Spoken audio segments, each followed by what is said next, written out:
So hello everyone, welcome to Verma GSG के once again. Finally फिर से हम लोग वापस आ चुके हैं। ठीक है, बहुत दिन के बाद वीडियो आ रहा है, मतलब हमको लगता है 8 या 9 दिन हो ही चुका होगा वीडियो का, है ना। क्यों वीडियो लेट आ रहा है? क्योंकि थोड़ा सा तबीयत ख़राब हो गया था, हॉस्पिटलाइज हो गए थे।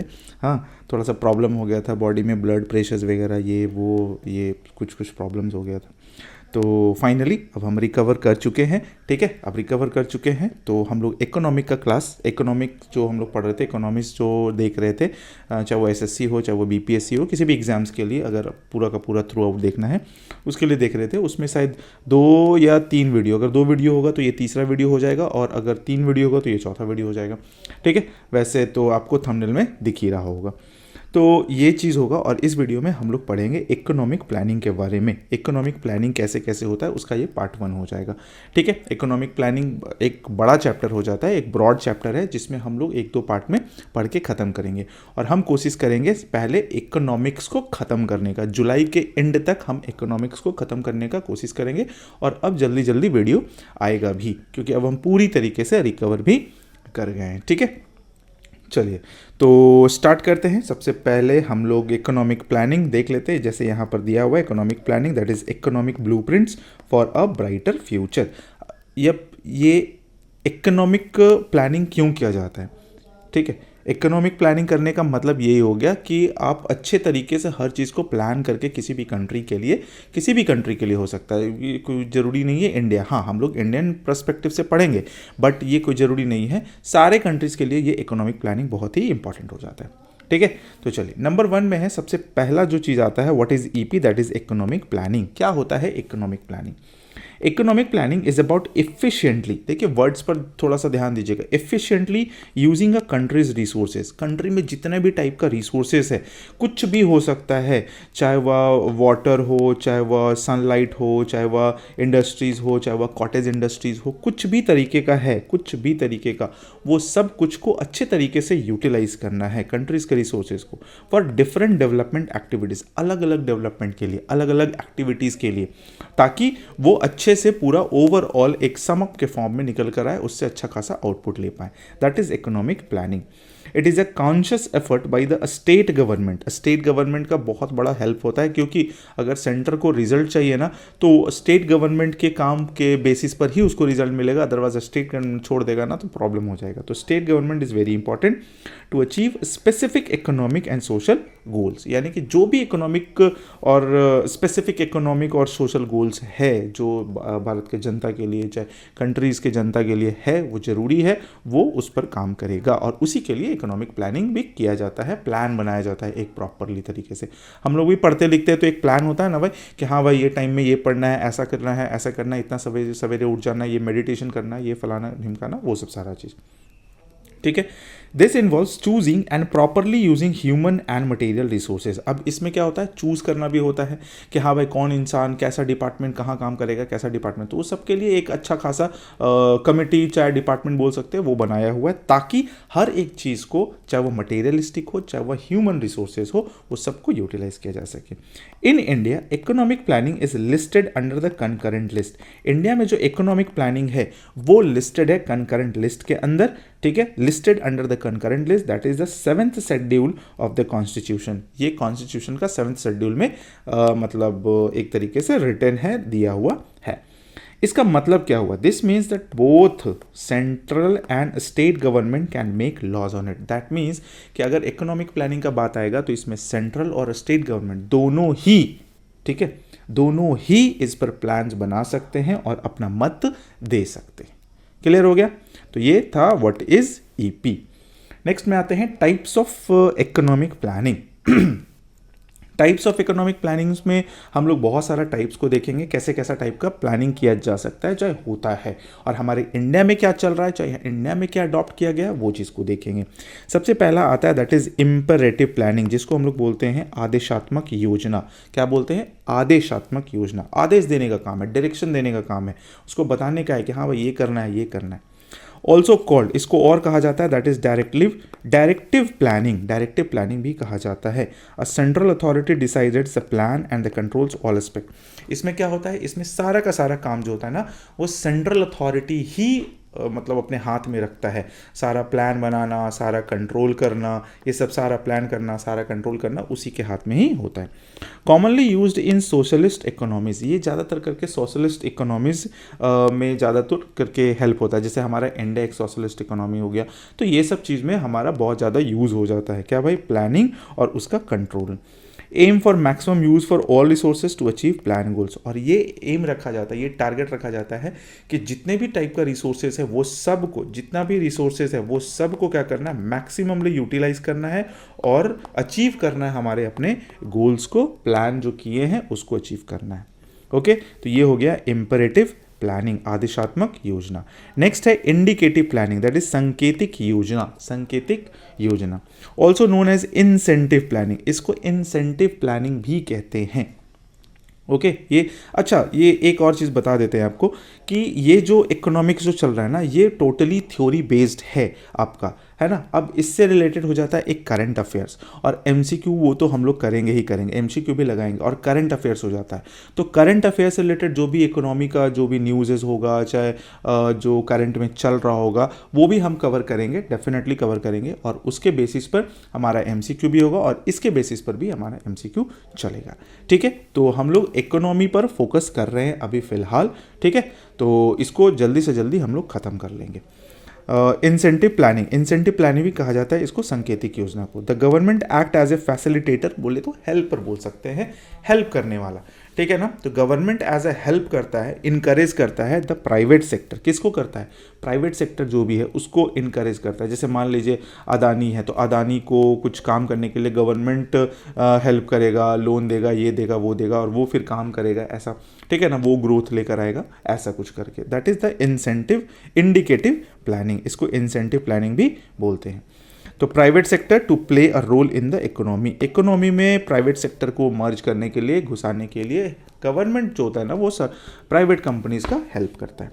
ठीक है, while specific goals are set, जब स्पेसिफिक गोल्स, यानी कि जो मान लीजिए एक स्पेसिफिक गोल बना लिया गया, भाई ये चीज़ अचीव करना है, ये चीज़ अचीव करना है, ये चीज़ अचीव करना है, तो प्राइवेट सेक्टर उसको अचीव करने के लिए फ्री होता है ना। The private sector is free to achieve them, यानी कि मान लो कंपनीज को भी कुछ गोल अचीव करना, और जिससे हमारा समाज में एक अच्छा मैसेज पहुँचे, चाहे समाज को हेल्पफुल हो, उसके लिए बेनिफिशियल हो, तो अगर ये सब चीज़ होता है तब फिर वो काम करेगा, और वो कर सकता है। उसके लिए वो फ्री, ऐसा नहीं कि उसके लिए भी गवर्नमेंट का अप्रूवल चाहिए, है ना, बशर्ते कि वो जनता के हित में होना चाहिए। नेक्स्ट है commonly used in mixed economies, ऐसा हमेशा मिक्स्ड इकोनॉमीज़ में होता है, लाइक इंडिया, और इंडिया में यही चीज़ हो रहा है। चाहे आप अदानी को देख लीजिए, है ना, अदानी को देख लीजिए, फिर अंबानी को देख लीजिए। ठीक है, अदानी, अंबानी, ये सब चीज़ को देख सकते हैं। ठीक है, चलो भाई नेक्स्ट में आते हैं। पर्सपेक्टिव प्लानिंग, पर्सपेक्टिव प्लानिंग क्या होता है? भावी योजना। अब भावी योजना क्या है, इसको समझ लेते हैं। That is a long term plan, ये एक लॉन्ग टर्म प्लान होता है। ठीक है, ये एक लॉन्ग टर्म प्लान होता है, यूजुअली फॉर 15 to 20 ईयर्स, 15 से 20 साल के लिए किया जाता है perspective planning. It's not just one single plan but rather a broad framework. ये सिर्फ एक प्लान नहीं होता कि मेरे को 20 साल में ये अचीव करना है, मेरे को 15 साल में ये अचीव करना है, ऐसा कुछ नहीं होता है। ये बनाया जाता है एक ब्रॉडर फ्रेमवर्क में कि 15 से 20 साल में क्या क्या कौन कौन सा डिपार्टमेंट ने क्या क्या चीज़ अचीव करना है, ये ऐसे करके बनाया जाता है। इम्प्लीमेंटेड थ्रू 5 ईयर प्लान्स, और इसको इम्प्लीमेंट किया जाता है 5 ईयर्स, पंचवर्षीय योजना। आप लोगों ने सुना होगा, नहीं सुना तो उसको भी हम कवर करेंगे, हर एक पंचवर्षीय योजना के बारे में पढ़ेंगे, बहुत इंपॉर्टेंट होता है। ठीक है, आने वाले फर्दर वीडियोस में। तो पंचवर्षीय योजना और एनुअल प्लान, यानी कि 5 ईयर प्लान और एनुअल प्लान के जरिए इसको इम्प्लीमेंट किया जाता है, और काफ़ी बेनिफिशियल भी हो जाता है। Set a general direction for the planners to follow and outlines the broad directions of economic growth. अब ये नॉर्मल डायरेक्शन होता है, भाई देखो तुमको ये करना है, तुमको ये करना है, ऐसे करना है, इस डिपार्टमेंट में इन लोगों को लगाना है, ऐसा काम करना, और काम टाइमली पूरा भी होना चाहिए, ऐसा ऐसा करके वही चीज़ लिखा हुआ है। Set a general directions for the planners to the follow and outlines the broad directions of economic growth. अब इकोनॉमिक ग्रोथ, ठीक है, कंट्री हमारा इंडिया बहुत बड़ा कंट्री है, ठीक है, अब उसके इकोनॉमिक ग्रोथ के लिए जो हमेशा पॉजिटिव में रहे, अच्छा रहे, सब चलता रहे, ताकि बाहर के कंट्रीज़ का भी थोड़ा सा नज़र आए कि भाई ये देखो कंट्री का ग्रोथ तो बहुत अच्छा रहा है, तो यहाँ इन्वेस्टमेंट करने से बहुत फ़ायदा होगा। चलो तो देख के क्या आएगा, अब देख के क्या आएगा, देख के ये तो यही आएगा ना भाई कंपनी का ग्रोथ क्या हो रहा है, ऐसा है ना, तो वो चीज़ ध्यान में रखना है। India has adopted this type of planning structure, और इंडिया में इसी टाइप का प्लानिंग स्ट्रक्चर चल रहा है और इसी को अडॉप्ट किया हुआ है। आते हैं फिक्स्ड प्लान में, निश्चित योजना। फिक्स्ड प्लान क्या होता है, plans with a defined duration, एक लिमिटेड ड्यूरेशंस के लिए होता है, यूजुअली 4, 5 और 7 ईयर्स, 4 साल, 5 साल और 7 साल के लिए होता है। तो 4, 5 और 7 ईयर्स के लिए ये यूजुअली डिफाइन होता है। नोट में देखा जाए तो this broadly refers to concept like 5 year plans, और इसको हम लोग ना जनरली इंडिया के पर्सपेक्टिव से देखा जाए तो 5 ईयर प्लान्स में देख लेते हैं हम लोग, 5 ईयर प्लान्स में हम लोग समझ लेते हैं, हाँ ना, कि चलो भाई 5 ईयर्स प्लान्स इंडिया में बनाया जा रहा है, किया जा रहा है। डिसेंट्रलाइज्ड प्लानिंग, ध्यान में रखना है, विकेंद्रीकृत योजना। डिसेंट्रलाइज मतलब क्या, इसमें सेंटर का बहुत ज़्यादा पावर नहीं होगा, इसमें सारा का सारा पावर आ जाएगा as an local government. Implementation of plans at the local level, local level पर काम होगा। देखो भाई हम पहले भी बोले थे, आपको छोटे छोटे लेवल से उठकर ऊपर आना पड़ेगा, छोटे छोटे अचीवमेंट, छोटे छोटे गोल्स, ये सब को टारगेट को पूरा करके आप एक अपने मंजिल, एक बड़े मंजिल तक पहुंच सकते हैं। ऐसा नहीं कि आप डायरेक्टली एकदम अचीव कर लेंगे कि हाँ भाई मेरा तो अब इंडिया ये बोल देगा कि मेरा तो कंट्री का अब GDP हो जाएगा $30 ट्रिलियन, तो ऐसा पॉसिबल नहीं है अचानक से बोलने का। मतलब अभी 4 है, 5 है, 6 ऐसे करके बढ़ेगा, धीरे धीरे धीरे बढ़ेगा, अचानक से 30 नहीं हो जाएगा, ठीक है। State governments play a central role, state government क्या करता है, एक बहुत ही इंपॉर्टेंट रोल अदा करता है इसमें, with coordination from the central government. अब स्टेट गवर्नमेंट सेंट्रल गवर्नमेंट के साथ मिल जाता है, मर्ज करता है, कोलैब करता है, एक तरीके से बोल सकते हैं। अभी चलता है ना रील्स वील्स में, कोलैब कोलैब कोलैब, तुम मेरे से कोलैब कर लो, हम आपसे कोलैब कर लेंगे, तुम मेरे से कोलैब कर लो, हम उसके प्लेटफॉर्म पर पढ़ा रहे हैं, है ना। यही कोलैब चलता है सेंटर और स्टेट गवर्नमेंट के बीच में, कि भाई देखो हम दोनों मिल के काम करते हैं ताकि अच्छा हमारा इकोनॉमिक ग्रोथ, और इकोनॉमिक ग्रोथ का मतलब ये हो जाता है पूरा का पूरा कंट्री का ग्रोथ एक तरीके से, है ना।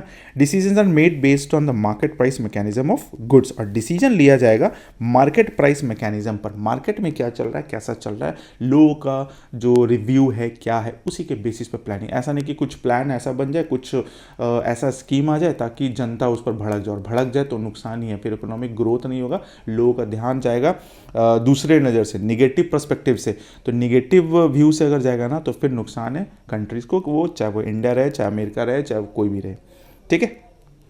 नेक्स्ट में आते हैं रोलिंग प्लान, आवर्ती योजना। रोलिंग प्लान क्या होता है, under the rolling plan a new annual plan is prepared every year, है ना। एक रोलिंग प्लान के अंदर क्या होता है ना कि हर साल एक न्यू एनुअल प्लान बनाया जाता है एंड इट्स इम्प्लीमेंटेशन कंटिन्यूस, और इसका इम्प्लीमेंटेशन करते रहता है लोग। मतलब कि क्या क्या करना है, यानी एक साल का एक गोल, छोटा सा गोल बनाया जाता है कि चलो भाई एक साल में ये करना है, ये करना है, ये करना है, और इसी में हमारा एनुअल बजट भी आ जाता है। It includes a plan for the current year के लिए प्लान बनता है, which contains the annual budget, जो एनुअल बजट भी अपने अंदर रखता है, और उसी के अंदर एनुअल बजट भी आता है। एनुअल बजट क्या है कि भाई आने वाले समय में हम लोग इतना इतना खर्च करेंगे एक साल में ऐसा ऐसा डिपार्टमेंट पर इतना देंगे, कॉलेज को ये देंगे, सड़क पर ये करेंगे, डिफेंस में ये करेंगे, ऑयल एंड मशीनरी में ये करेंगे, हम लोग को ये करना है, जनता के लिए करेंगे, एडुकेशन के लिए कुछ नहीं करेंगे, ऐसा सब कुछ, यही चीज़ है। For fixed years like 3 to 5 years, the plan is revised each year according to the changing needs and conditions of the economy. अगर फिक्स्ड ईयर में देखा जाए तो 3 से 5 साल के लिए तो बनाया जा रहा है, तो उसमें क्या किया जाता है ना, हर साल उसके अकॉर्डिंगली अगर कुछ चेंजेस करना है, कुछ नीड है कि भाई ये चीज़ ऐड करना चाहिए, ये चीज़ ऐड होगा तो और अच्छा रिजल्ट मिलेगा, तब वो किया जाना चाहिए, और वो किया जाता भी है। There are no fix start और एंड डेट, इसका कोई भी स्टार्ट और फिक्स्ड मतलब स्टार्ट डेट और फिक्स्ड एंड डेट नहीं होता है कि हाँ इस दिन से इस दिन तक चलेगा, ये इस दिन से इस दिन तक चलेगा, ऐसा कुछ नहीं होता है। जब जब जरूरत पड़ता है उस पर इम्प्लीमेंटेशंस का, वो तो उस पर इम्प्लीमेंटेशंस होता है। In India Janata government introduce, ठीक है ना, जनता सरकार है ना, इंडिया में जनता government introduce the rolling plan in 1978 में, इंपॉर्टेंट याद रखिएगा, रोलिंग प्लान इंडिया में कब आया, 1978 जनता गवर्नमेंट के द्वारा। इट वॉज डिसकंटिन्यू, फिर ये इसको डिसकंटिन्यू कर दिया गया क्योंकि जनता सरकार हट गया था, चेंज हो गया था, जिसके वजह से अब सरकार जब चेंज हो जाता है ना, तो जो सरकार वापस आता है ना दोबारा, मतलब कि मान लो ए कोई सरकार है, उसका शासन चल रहा है, अब ए हट गया, अब ए कुछ प्लानिंग बनाना है, जब बी आएगा ना तो वो कोशिश करेगा कि ए का सारा प्लानिंग को ख़राब साबित करने के लिए, तो ख़राब साबित करेगा, ए को हटाएगा, फिर बी अपना लाएगा, वो भी बहुत अच्छा नहीं लाएगा, वो भी तनी सुन मिर्च मसाला लगा के लाएगा और फिर बोलेगा कि हम बहुत अच्छा, हम बहुत अच्छा, हम बहुत अच्छा। उसी तरीके से फिर सी आएगा तो बोलेगा बी बेकार है, फिर से वापस ए आ जाएगा तो बी वाला पूरा बंद ही कर देगा। ऐसे ही चलते रहते हैं। नेक्स्ट में आते हैं कोर प्लान में। कोर प्लान क्या होता है? मूलभूत योजना। According to this the planning authority request proposal for estimated revenue from all relevant departments. इसके अकॉर्डिंगली, कोर प्लान के अकॉर्डिंगली क्या होता है ना कि सेंट्रल गवर्नमेंट, चाहे प्लानिंग अथॉरिटी जो होता है ना, वो सारे डिपार्टमेंट्स को बोलता है भैया बताओ आपका एस्टिमेटेड रेवेन्यू कितना होगा, सारा का सारा रेवेन्यू का पता करता है कि हाँ भाई कितना खर्च हुआ, कितना जा रहा है पैसा, ये वो फलाना ढिमकाना। Based on these estimates the planning authority determines the expenditure for state में। और इसी वजह से जितना भी रेवेन्यू आया, खर्च किया, जो इनकम हुआ, जो खर्च किया, इसी के बेसिस पर क्या होता है ना, सारा का सारा एक्सपेंडिचर निकाला जाता है कि भाई स्टेट गवर्नमेंट एक साल में कितना खर्च करेगा, उसको ये चीज़ इतना पैसा मिलना चाहिए, तभी तो ग्रोथ हो पाएगा। अब खर्च हो रहा है 10 रुपये, इनकम जा रहा है उसको पास 5 रुपये, तो कहाँ से करेगा भाई? 5 रुपये कौन देगा? सरकार जनता से तो डायरेक्ट मांगेगा भाई दे दो, हमको दे दो, हम ब्रिज बनाएंगे, दे दो भैया ब्रिज बनाएंगे, ऐसे नहीं चल। तो कुछ ना कुछ लाया जाता है ताकि इंटेंशनली, इनडायरेक्टली जनता को देना ही पड़ता है। These plans prevent priority sector from losing funds to non-plan expenditure।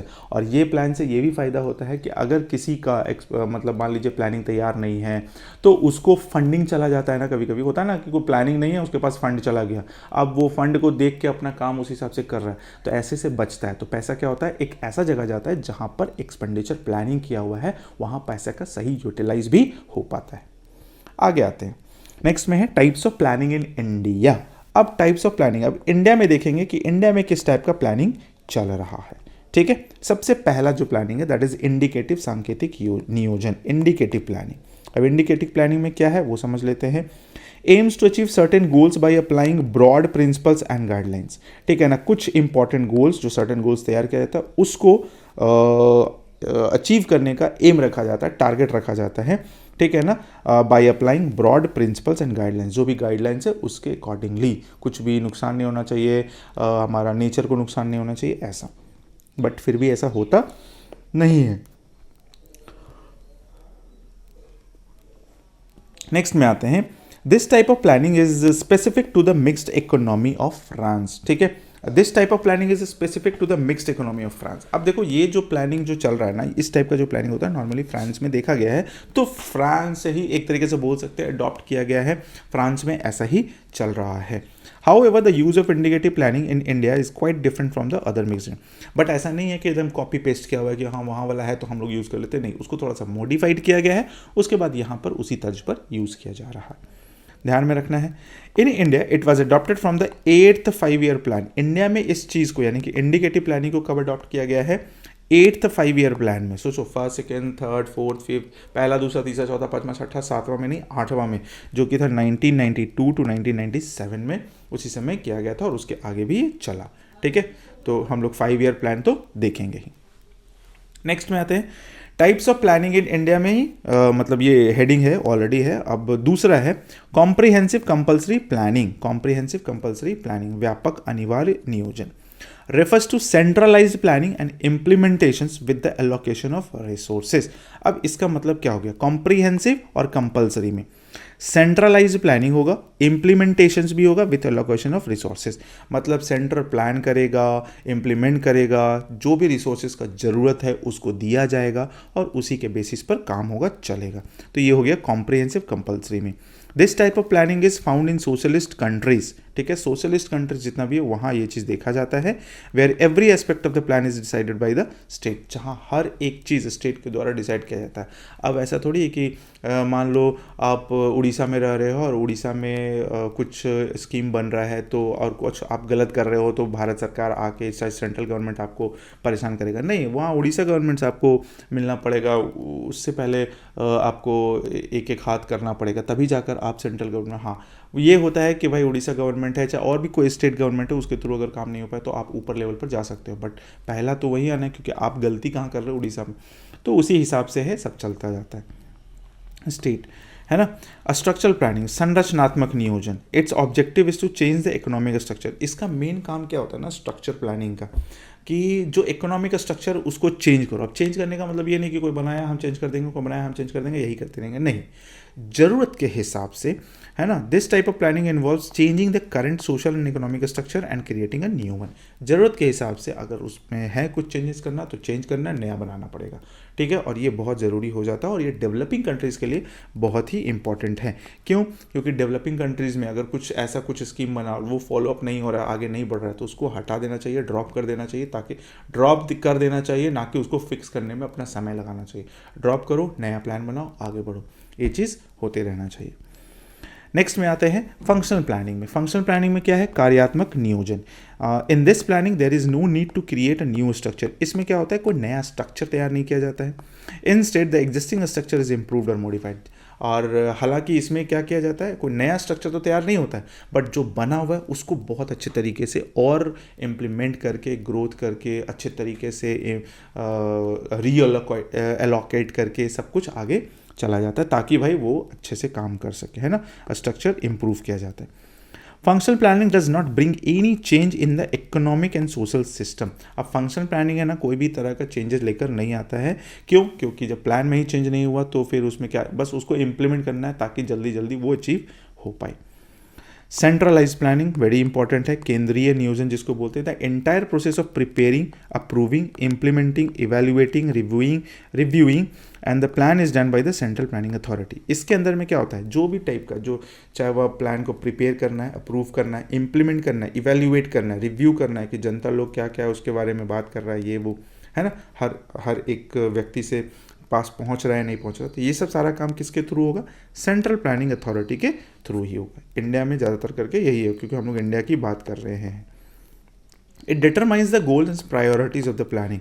ये तय करता है कि क्या गोल होना चाहिए और क्या प्रायोरिटीज़ होना चाहिए, कि कौन सा चीज़ पहले अचीवमेंट होना चाहिए, ताकि धीरे धीरे हम लोग उस पर काम करता है तो काम कर पाएँ, है ना। कि ऐसा नहीं है कि मान लीजिए कोई 1 नंबर पर है और कोई 2 नंबर पर है, कोई 3 नंबर पर है, तो 1 नंबर को छोड़ देंगे, 2 नंबर, 3 को हम लोग दिमाग लगाए जा रहे हैं, 1 और 2 हुआ नहीं, और ये दोनों हो जाएगा तो ये इसका भी आसान काम हो जाएगा। तो उसी हिसाब से करना पड़ेगा, प्रायोरिटी बनाना पड़ेगा, पहले इंपॉर्टेंट क्या है।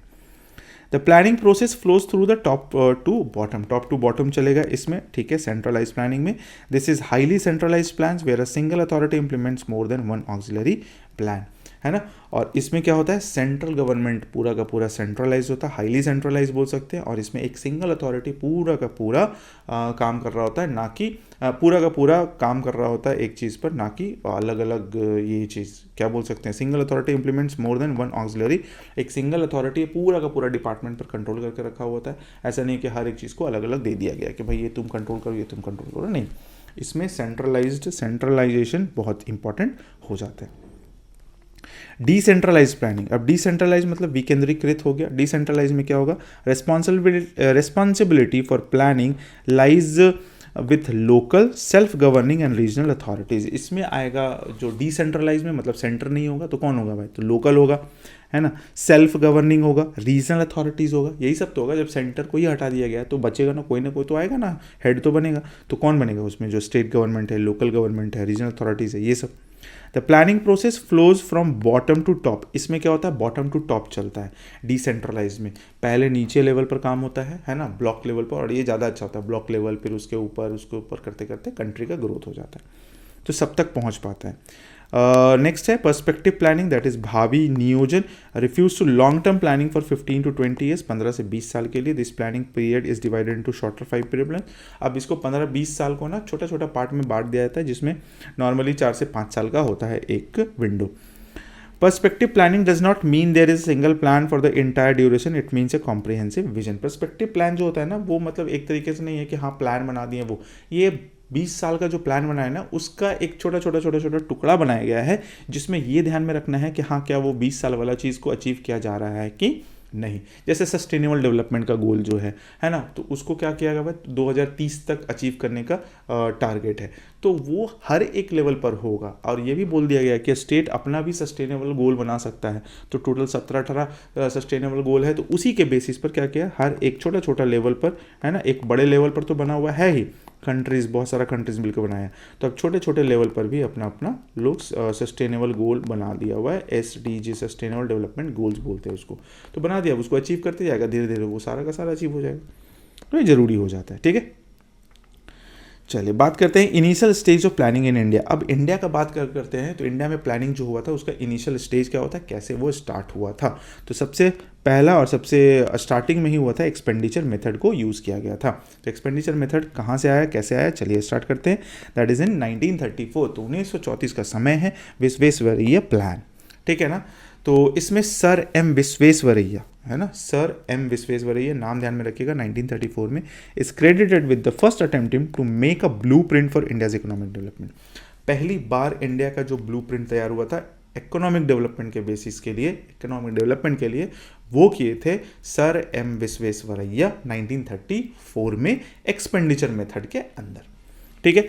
इन 1934 ही पब्लिश्ड अ बुक टाइटल, एक बुक पब्लिश्ड हुआ उस समय, प्लान इकोनॉमी फॉर इंडिया। एक तो बुक बना और बुक में वो सब सारा चीज थोड़ा थोड़ा बताएं कि ऐसे ऐसे करना चाहिए, which presented a fundamental plans for India development for the next 10 years. और उसमें 10 साल के लिए फंडामेंटल प्लान बता दिया गया, भाई ये देखो 10 साल में तुमको ऐसे काम करना चाहिए, तो एक अच्छा कंट्री का अच्छा खासा ग्रोथ होगा, नहीं तो लजा जाओगे।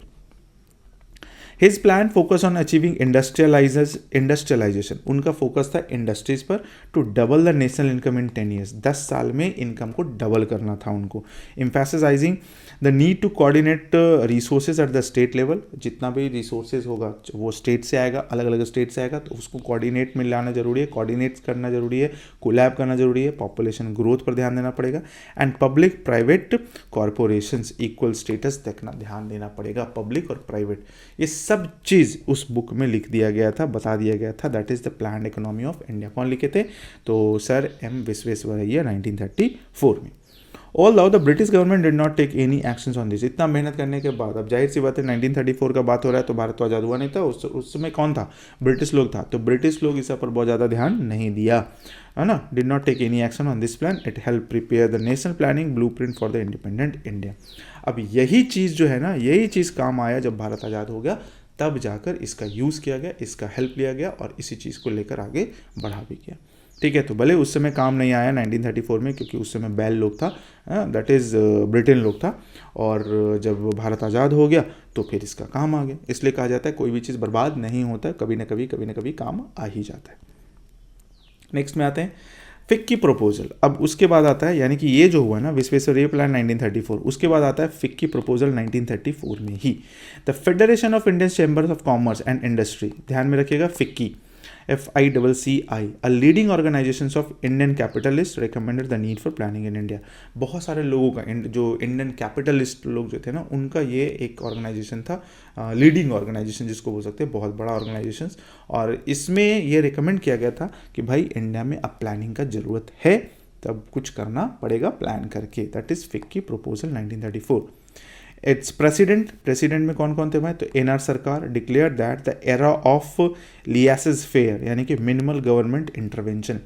NR सरकार, है ना, ध्यान में रखिएगा, NR Sarkar declare that the era of, उनका कहना था, NR सरकार का कहना था कि ये जो समय जो चल रहा है ना, एकदम बहुत कम सरकार का इंटरफेरेंस वो अब ख़त्म होता है, अब सरकार को इंटरफेयर करना पड़ेगा, प्लानिंग तैयार करना पड़ेगा, तब जाकर काम होगा अच्छे तरीके से। इसी को कहा गया है एरा ऑफ लियासेस फेयर, वो अलग लैंग्वेजेस में लिखा हुआ है।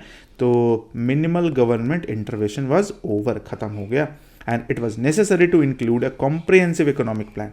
और ये बहुत ज़रूरी हो गया है कि एक ब्रॉडर वे में, एक बड़े लेवल पर एक प्लानिंग तैयार करो, ताकि इंडिया का जो इकोनॉमिक है, इंडिया का जो इकोनॉमी है, इकोनॉमिक ग्रोथ है, वो अच्छे लेवल पर जा सके, लाइक अदर एडवांस नेशन, जो अदर नेशन से भी कंपेयर कर पाए, है ना, चाहे उसके थ्रू खड़ा हो पाए। जैसे अभी बोल सकते हैं ना कि हमारा कंट्री अच्छा खासा डेवलपमेंट ग्रोथ में, इकोनॉमिक ग्रोथ में देखा जाए तो सबसे तेज़ी से बढ़ने वाला जो कंट्री हमारा इंडिया ही है इकोनॉमिक में। चलो भाई नेक्स्ट में आते हैं, नेशनल प्लानिंग कमेटी 1938 में, 4 साल के बाद। This committee was found by the Indian national Congress, ये कमेटी बनाया गया इंडियन नेशनल कांग्रेस के through, INC। Initially Subhash Chandra Bose was first president, इसके पहले प्रेसिडेंट कौन बने थे भाई, सुभाष चंद्र बोस, ठीक है ना। हरिपुरा सेशन 1938, ध्यान में रखिएगा, हरिपुरा सेशन 1938 में। होगा, ठीक है। Later, Jawaharlal Nehru was made a chairman for this committee, और कुछ समय के बाद, कुछ दिनों के बाद जवाहरलाल नेहरू को इनका यानी कि इस कमेटी का चेयरमैन बनाया गया।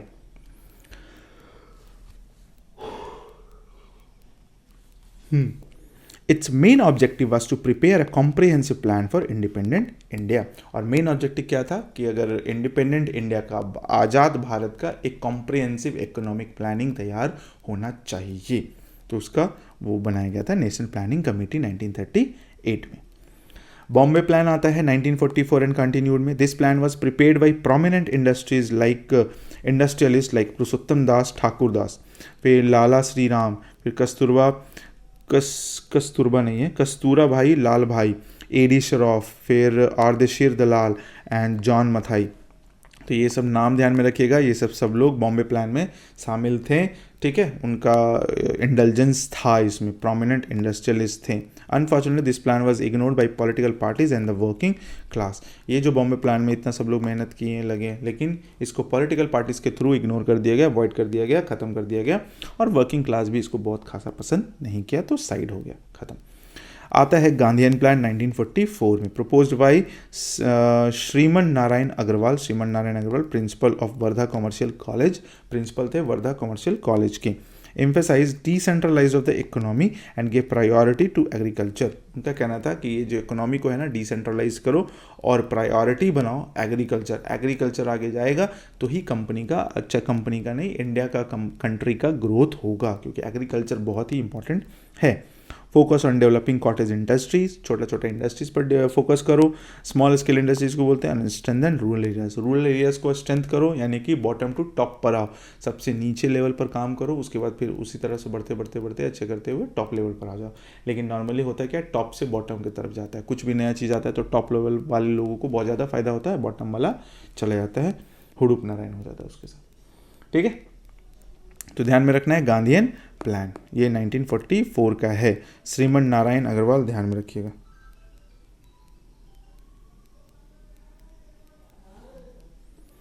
चलो नेक्स्ट में आते हैं जन योजना, पीपल्स प्लान 1945 में, ठीक है। Jan Yojana propose by M N Roy, chairman of the post war reconstruction committee of the Indian federation of labour.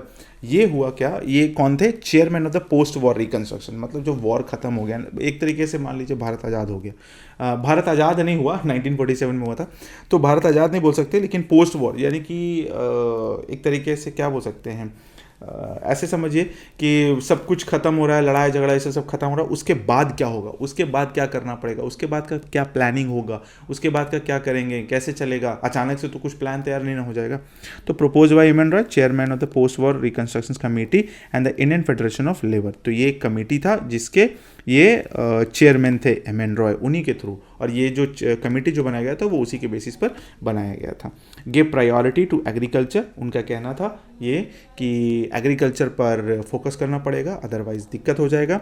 Recommended nationalisation of production and means of production, है ना, और उनका कहना था कि नेशनलाइजेशन पर, यानी कि इंडिया का चीज़ इंडिया में रहे, इंडिया में बने, इंडिया में मैन्युफैक्चरिंग हो, प्रोडक्शन हो, उसके बेसिस पर थोड़ा उनका प्लानिंग था। This plan was based on Marxist socialism, और ये मार्क्सिस्ट सोशलिज्म पर बेस्ड था, ठीक है ना। सोशलिज्म मतलब सोसाइटी को ध्यान में रखकर चलना पड़ेगा, कोई उपाय नहीं है, और यही ज़्यादातर करके काम भी आता है।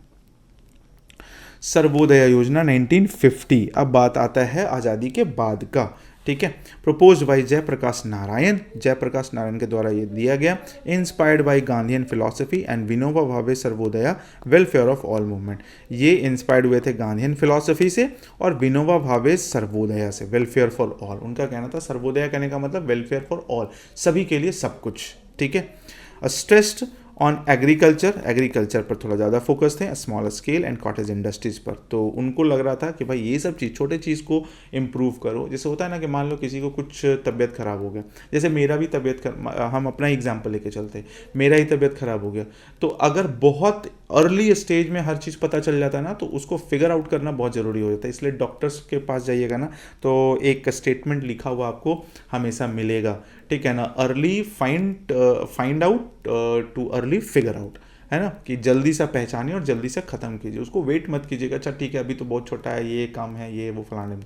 तो वैसा ही है, अगर कुछ भी होता है, कुछ भी प्रॉब्लम होता है तो डॉक्टर से मिलना ज़रूरी हो जाता है। हाँ, कुछ ऐसा चीज़ होता है जो घर में ठीक हो जाता है, बट आपको अगर कुछ प्रॉब्लम हो जाता है तो डॉक्टर से मिलना भी ज़रूरी हो जाता है ना। तो वही चीज़ है और कुछ नहीं है। तो छोटे लेवल पर स्टार्ट कर देना चाहिए। Emphasize land reforms and decentralize participatory planning, है ना, लैंड रिफॉर्म्स बनाया गया। लैंड रिफॉर्म्स भी बहुत ज़रूरी होता है, क्योंकि ज़मीन है, किसका है, कैसे है, क्या काम करना है, तो वो रिफॉर्म्स नहीं होता ना तो सब बड़े बड़े लोग, ज़मींदार लोग सब अपना अपना नाम करके चले जाते, बस उसी का फिर जागीरदारी चल रहा होता। तो वो ज़रूरी था, है ना। फिर डिसेंट्रलाइज करना था, पार्टिसिपेटरी प्लानिंग। डिसेंट्रलाइज मतलब क्या बोलते हैं उसको, एक पार्टनरशिप जो होता है ना, कि भाई चलो हम दोनों प्राइवेट कंपनी से, तो वो सब चीज़ को बहुत ज़्यादा मर्ज नहीं करना, बहुत ज़्यादा घुसाना नहीं था, और सरकार को अपने हाथ में सब कुछ लेना था और प्लानिंग करके आगे बढ़ना था। दैट्स वाई ये एग्रीकल्चर और स्मॉल कॉटेज इंडस्ट्रीज पर ज़्यादा ध्यान दिया गया था। प्लानिंग कमीशन आ जाता है 1950 में, जो कि बहुत दिन तक चला और ये अभी हाल में ही खत्म हुआ, उसके बारे में बात करेंगे। After independence in 1947 the all India Congress committee AICC formed an economic program committee EPC whose chairman was Jawaharlal Nehru, है ना। 1947 के बाद जो AICC था, यानी कि ऑल इंडिया कांग्रेस कमेटी, एक इकोनॉमिक प्रोग्राम कमेटी बनाए, दैट इज EPC, जिसके चेयरमैन को कौन बनाया गया, किसको बनाया गया, जवाहरलाल नेहरू को। The planning commission was establish on March 1950। अब 15 मार्च 1950 को प्लानिंग कमीशन बनाया गया टू प्रिपेयर 5-year प्लान्स, है ना, 5 साल का पंचवर्षीय योजना, एक तरीके से बोल लीजिए 5 years प्लान बनाने के लिए किया गया। And coordinate the work of various ministries, और उसको बोला गया कि तुम अलग अलग मिनिस्ट्रीज के साथ कोऑर्डिनेट करो और काम करो और इकोनॉमिक पर थोड़ा सा ध्यान दो और प्लान बनाओ और प्लान बनाकर उस पर काम करो, ये चीज़ बोला गया था। इन 2014 prime minister Narendra Modi abolish the planning commission. और 2014 में नरेंद्र मोदी आए और बोले कि ये सब नहीं चलेगा, ये सब नहीं अच्छा है planning commission, and replaced it with NITI Aayog. अब नीति आयोग कर दिया गया, उसका नाम बदलकर, which now function as a think tank for the country. अब वो कंट्री के थिंक टैंक के जैसा काम करता है, मतलब कंट्री में कुछ भी नया करना होता है तो सबसे पहले बात जाएगा नीति आयोग के पास, नीति बोलेगा। नीति आयोग कहने का मतलब क्या, नीति बनाने वाला, कि हाँ भाई कंट्री में कैसा कैसा चीज़ चले ताकि जनता भी खुश रहे, सब कुछ खुश रहे, ये वो। तो प्लानिंग कमीशन को हटा के क्या बना दिया गया, नीति आयोग। और ये कब बनाया गया, 2014 में, प्राइम मिनिस्टर नरेंद्र मोदी के गवर्नमेंट में आते ही, यानी कि सरकार में आते ही। ठीक है, बहुत इंपॉर्टेंट चीज़ है ये। नेशनल डेवलपमेंट काउंसिल NDC 1952 में the planning commissions prepared plans, ठीक है ना। 19 ये तो हम लोग बता, ये तो हम लोग पढ़ लिए कि 2014, बट ये जो बना उसके बाद का कहानी भी तो है। 1952 में the planning commissions prepared plans need to be approved by the national development council, है ना, अप्रूव्ड बाई नेशनल NDC। जो भी प्लानिंग कमीशन प्रिपेयर करता था, जरूरी था कि वो उसको NDC क्या करे, अप्रूव करे। It is a statutory body. It was establish on August 6, 1952। ठीक है, और ये जो था ना, ये बहुत इंपॉर्टेंट बॉडी था, ये इसके बिना काम नहीं हो सकता। जब तक ये अप्रूव नहीं करेगा प्लानिंग कमीशन कोई भी तरह का प्लान आगे नहीं बढ़ाएगा। और इसका जो इस्टेब्लिशमेंट हुआ था 6 August 1952 में हुआ था। ठीक है, तो ये था हमारा प्लानिंग, मतलब कैसे कैसे स्टार्ट हुआ और कहाँ से हम लोग स्टार्टिंग से करते करते प्लानिंग कमीशन पर आ गए। अब जो नेक्स्ट वीडियो में हम लोग जो पढ़ेंगे वो होगा हमारा 5 ईयर प्लान्स स्टार्ट हो जाएगा, और उसमें जितना भी 5 ईयर प्लान्स और 1 ईयर प्लान्स जो भी होगा वो सब सारा चीज़ हम लोग देखेंगे। तो आई होप कि आपको वीडियो अच्छा लगा। अगर वीडियो अच्छा लगा तो वीडियो को लाइक जरूर कर दीजिएगा, है ना। बहुत दिन के बाद वीडियो आया था, उसके लिए आई एम एक्सट्रीमली सॉरी, क्योंकि मेरा तबीयत बहुत ज़्यादा ख़राब हो गया था, तो हम बना नहीं पा रहे थे, बट अब हम रिकवर हो गए हैं, तो बस अब वीडियो आएगा। ठीक है, आप बस सपोर्ट कर रहे हैं, ऐसे ही अब थोड़ा सा पेशेंस दिखाएं तो अगर अच्छी बात है। आप पेशेंस दिखाएं, आपको लगा कि नहीं चलो भाई ठीक है आराम कर लेना चाहिए, तो हम थोड़ा सा लग गए थे। ओके, चलिए तो मिलते हैं नेक्स्ट टॉपिक में, इकोनॉमिक्स के क्लास में। तब तक के लिए thank you so much, take care, bye bye.